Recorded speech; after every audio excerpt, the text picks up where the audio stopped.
হেমন্তের সকালে আমি যমুনা নদীতে ঘুরতে গিয়েছিলাম। কিছু শৌখিন মানুষ নদীতে তখন বড়শি দিয়ে মাছ ধরছিল।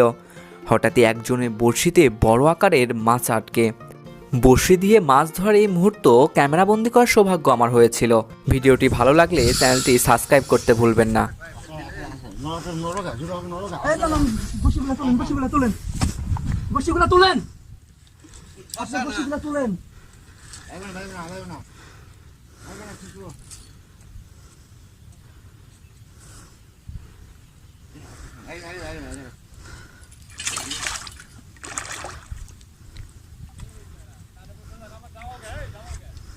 কতক্ষণ গাতো বেশি